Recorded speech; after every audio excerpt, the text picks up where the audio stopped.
Greg, you have a whole bunch of new players this year, 13 newcomers. Talk about the makeup of this year's team.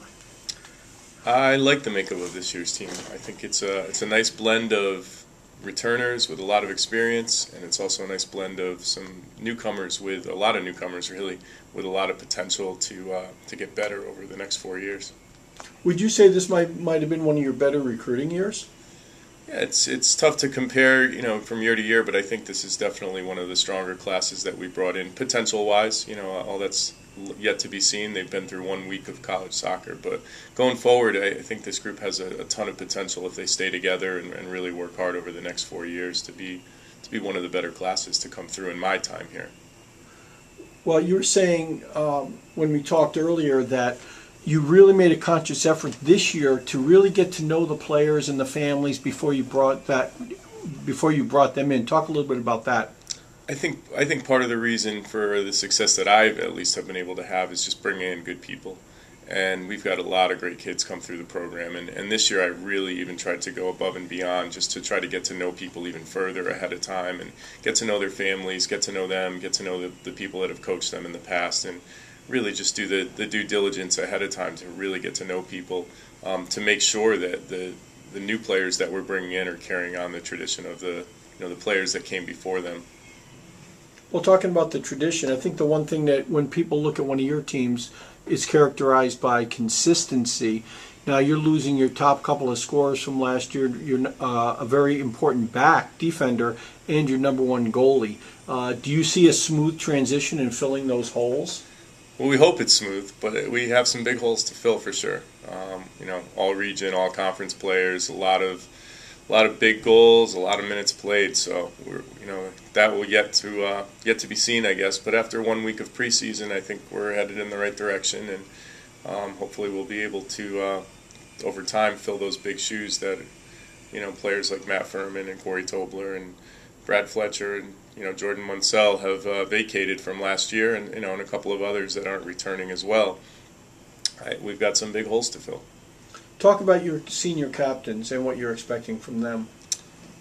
They've been through the program for 4 years, all of them now, and we've got a strong leadership group. I think really this week has been a very smooth week. This week of preseason has gone really well, and I attribute a lot of that to them and Mitch Power and Chris Justina, Mike Rattleback,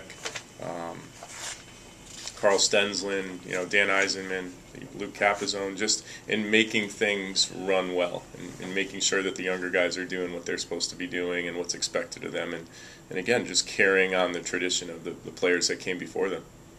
Do you think the new players that come in very quickly are assimilated into the team and they really know immediately what is going to be expected of them? We try really hard. I think it's there if they want to take the information, and again, just we try to hit them in the face with it as soon as they're here, so that the expectations are clear, and this is our standards. These are the way we try to do things as best we can all the time, and there's going to be some little mistakes and things that happen, but this is what your expectations are, and this is how we want to do things, and I think kids like structure for the most part. They like to have that organization. They need that in their lives, and we try to give that to them. And like I said, the veterans on the team really have done a great job of presenting that in the first week and throughout the summer and so forth. Just trying to get the first year guys ready so that when they get here on the first day, they're not really first year guys. They feel comfortable and they know what's expected of them. Well, what do you see as strengths of this year's team? You're 17-2-1, so there's not a whole lot of room for improvement there. But what do you think this team will do well? Well, I think we have a lot of talent coming back, as I said, and I think we have a very talented first-year group. The kids that have been here for 3 years already are only going to get better, and hopefully that blends in with this group of 13 newcomers. As far as strengths, I think versatility's got to be one of them. We have a number of kids that can play in different positions if needed. We have, I think, a decent amount of depth from goalkeeper, even though they're both 2 first-year players.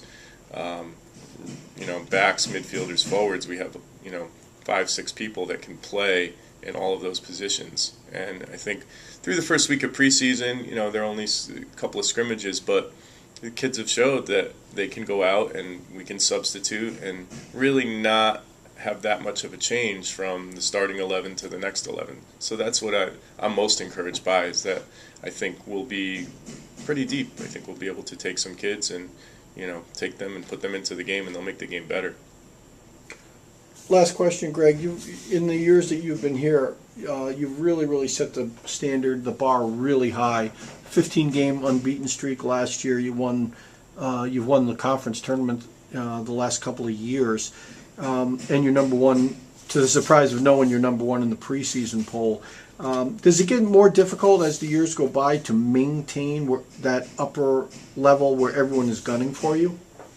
I think it takes a lot of hard work. I think it takes a little bit of luck, ball bouncing your way. But I think if you just continue to try to do things the right way year after year, more of those games are going to go in your way than they're not. And we've shown that we can maintain it. My first year here, we made the NCAA tournament, so I was kind of looking at 2008, going, now what? Now what are we going to do? So record-wise, obviously we had a good record last year, but some of those games could have gone the other way as well. And I think, as long as we continue to do things the right way and work hard, we'll be able to maintain that tradition. Bringing in good kids with good character that want to work hard and want to be successful on and off the field. So Eastern Connecticut's going to open up its season this weekend, Saturday and Sunday, at the Swarthmore College Invitational. They're going to be taking on Widener University on Saturday in Swarthmore, Pennsylvania. Greg, thank you, and best of luck this year. Thanks, Bob.